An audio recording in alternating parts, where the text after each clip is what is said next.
Hello, अस्सलाम वालेकुम। Hello hello. Mic check 1 2 3। हम लेफ़्ट साइड से स्टार्ट करते हैं। हमारे साथ कोयटा ग्लैडिएटर्स से कैप्टन सऊद शकील मौजूद हैं।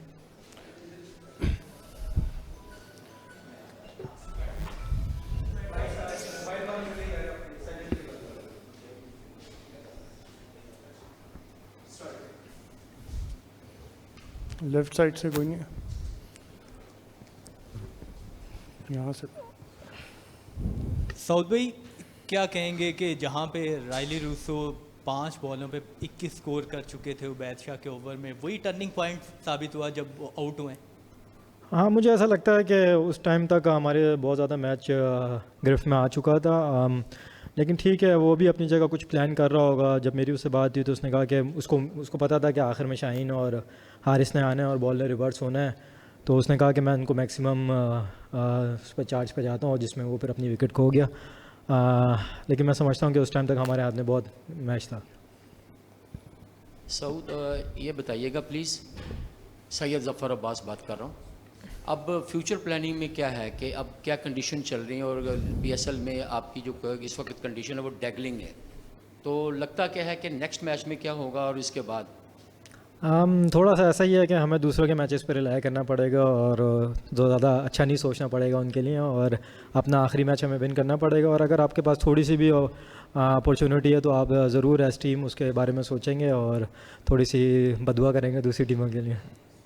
अस्सलाम वालेकुम सऊद भाई, कैसे हैं? एक तो ये बताएं कि टूर्नामेंट से अब आउट हो गए हैं, तो लास्ट ईयर जो परफॉर्मेंस थी उसका बिल्कुल ऑपोजिट हुआ है कि आप लोग परफॉर्म उस तरह से नहीं कर पाए। क्या लगता है कि जहाँ पर आपके पास लास्ट ईयर जो कम्बिनेशन बना था, मोहम्मद आमिर थे आपके पास, वसीम जूनियर थे, फ़हीम अशरफ थे, साथ में चैपमैन और भी बहुत सारे इस तरह से जो कम्बिनेशन बना था, इस दफ़ा कम्बिनेशन में थोड़ी बहुत आपको लगा कहीं मिस किया है, या फिर जो है वो बतौर टीम अच्छा नहीं खेल पाए आप लोग? देखिए, अभी जिस तरह हमने कहा कि थोड़ा सा तो चांस है, हम उस पर थोड़ा सा रहेंगे। मैं ये तो नहीं कहूँगा कि हम बिल्कुल ही बाहर हो गए हैं हम, लेकिन ये है कि चीज़ें इतनी अच्छी नहीं है हमारी तरफ, हम थोड़ी सी अच्छी कंडीशन में नहीं है हम। लेकिन देखें, हाँ, जहाँ तक आपने कॉम्बिनेशन की बात की, मैं ये पर्सनली समझता हूँ कि हमारे पास जो है ना एक ऑलराउंडर बहुत ज़्यादा मिसिंग था, जो कि हमें 7वें नंबर पे आके बॉलिंग बैटिंग करके दे। तो एक वो चीज़ थी जो लैक हो रही थी, जिसकी वजह से हम वो राइट कॉम्बिनेशन सेट नहीं कर पा रहे थे। और मुझे याद नहीं पड़ता कि लास्ट ईयर जिस तरह हम टीम बनाते थे तो हम इतनी ज़्यादा चेंजेस करते थे। हम एक राइट कॉम्बिनेशन ढूंढने के चक्कर में ऑलमोस्ट एवरी मैच में 3 से 4 चेंजेस कर पा रहे थे। तो लेकिन ये है कि देखें, ऑक्शन हुआ है इस साल और नई चीज़ें आई हैं, तो थोड़ा सा कभी कभार आपको टाइम लगता है टीम बनाने में। तो मैं समझता हूँ कि आने वाले ईयर्स में हम बेहतर कॉम्बिनेशन बना पाएंगे। अच्छा सऊद, आपने कहा कि शाहीन से और हारिस से तवक्को की जा रही थी कि वो रिवर्स स्विंग करेंगे, तो आपको लगा इन कंडीशन में रिवर्स स्विंग हुई है और आखिरी 4 ओवर्स में उनका यही कमाल था? नहीं, बिल्कुल, हम देखें वो टॉप क्वालिटी बॉलर्स हैं और इनकी स्ट्रेंथ है आखिर में यॉर्कर्स मारने की, दोनों की। तो वो चीज़ जिस तरह मेरी राय लोसो से बात हुई तो उसको भी उम्मीद थी कि हमें आखिरी ओवरों में, आखिरी 4 ओवरों में कम से कम रन छोड़ने चाहिए उनके लिए। तो ये एक फैक्टर था मेरे ख्याल में। जिस तरह की कंडीशन है बाहर और जिस तरह का मौसम गर्म है और थोड़ा सा पिच भी ड्राई हो जाता है, तो उसमें बॉल एक अच्छी कंडीशन में आ जाता है रिवर्सिंग होने के लिए। जिस तरह हमारी बॉलिंग में भी आप देखें, जिस तरह एंड में हमने रन्स नहीं खाए, आखिरी 3 ओवर में बिल्कुल भी रन्स नहीं हुए। तो उस चीज़ को रायली ने माइंड में रखा हुआ होगा कि आखिरी 3 ओवरों में रन्स करना ज़्यादा मुश्किल है बानिस्बत बीच में। सऊद, हमने जिस तरह देखा कि हर मैच में ओपनिंग पेयर जो है वो तब्दील होता रहा है, और कोयटा ग्लैडिएटर्स ही वाहिद एक ऐसी फ्रेंचाइज थी, क्रिकेट टीम थी जिसमें ओपनर्स और मिडल ऑर्डर में शफलिंग देखने में आई है। हर मैच में तकरीबन चेंज होते रहे हैं। तो ये क्या प्लानिंग थी? क्योंकि दूसरी टीमें जो हैं वो अपने सेम एक ओपनिंग पेयर के उन्होंने फिक्स किया हुआ, उसके साथ जाती रही हैं, उनकी वजह से उनकी परफॉर्मेंसेस भी अच्छी आती रही हैं टॉप ऑर्डर में। यहाँ पर जो है वो हम देखते रहे हैं कि हर मैच में ओपनिंग पेयर चेंज होता रहा। जी बिल्कुल, हम कादिर भाई, मैं यही बात कह रहा हूँ कि हम एक राइट कॉम्बिनेशन ढूंढ रहे थे। हम उन चीज़ों को इतना ज़्यादा जल्दी सेटल नहीं कर पाए, तो जिसकी वजह से हमें बार बार कहीं हमें ओपनिंग पेयर भी थोड़ा सा चेंज करना पड़ा। फिर हमें कहीं पे जो है अपने 5 नंबर वाले प्लेयर, 6 नंबर वाले प्लेयर्स को भी हमने डिफरेंट प्लेयर्स भी ट्राई किए। लेकिन मैं समझता हूँ कि हम एज ग्रुप सेटल कहीं पे भी नहीं हो पाए हम। लेकिन यही वो चीज़ें होती हैं कि आप टूर्नामेंट में आते हो, आपकी जितनी जल्दी चीज़ें सेटल हो जाएं तो वो आपके लिए बहुत लकी होता है और बहुत फ़ायदेमंद साबित होता है, वरना फिर आप बहुत ज़्यादा टूर्नामेंट में पीछे हो जाते हो। सेकंड सऊद शकील खटक यार, पर्सनली आप इस सीज़न में अपनी परफॉर्मेंस से कितने सेटिस्फाइड हैं, बॉलिंग में, बैटिंग में, फील्डिंग में? क्योंकि अभी आपने T20 के फ़ौरन बाद रेड बॉल के अंदर जाना है और वो टोटली एक अलग फॉर्मेट होगा, तो कोई कितना चैलेंजिंग होगा आपको अपने उस सिचुएशन में डालना?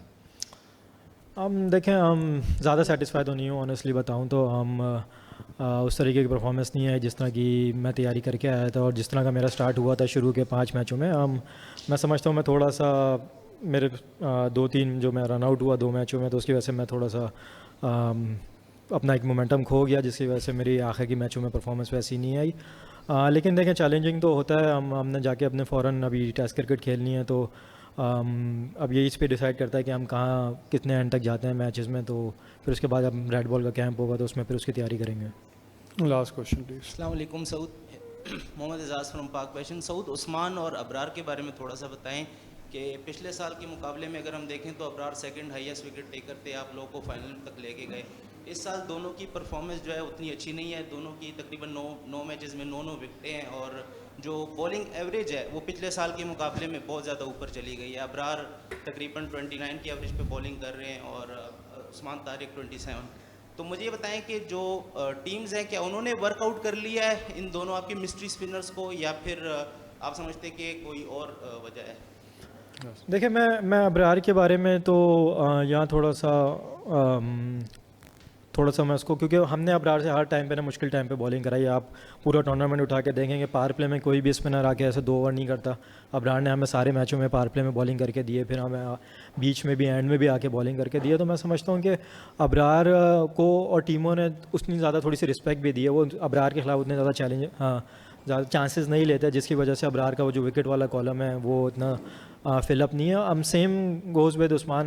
मैं समझता हूँ कि उस्मान को भी हमने कुछ टाइम पे टीमों ने जो है ना बहुत ज़्यादा इजी हो के मतलब उस पर ज़्यादा चांसेस नहीं लिए हैं। लेकिन मैं समझता हूँ कि उस्मान थोड़ा सा अब क्योंकि यूज टू भी हो रहे हैं बैट्समैन उसके बॉलिंग एक्शन से। लास्ट ईयर जो उसका बूम था वो बहुत ज़्यादा था, क्योंकि बिल्कुल भी सब यूज टू नहीं था। लेकिन मैं समझ रहा हूँ सब उसकी तैयारी भी करके आते हैं। तो मैं समझता हूँ कि उस्मान को कुछ ना कुछ चीज़ें और ऐड ऑन करनी पड़ेंगी या और स्लो होना पड़ेगा, कुछ ना कुछ ऐड करना पड़ेगा। थैंक यू आप लोगों का। ओवर टू उमर फारूक भाई, लॉक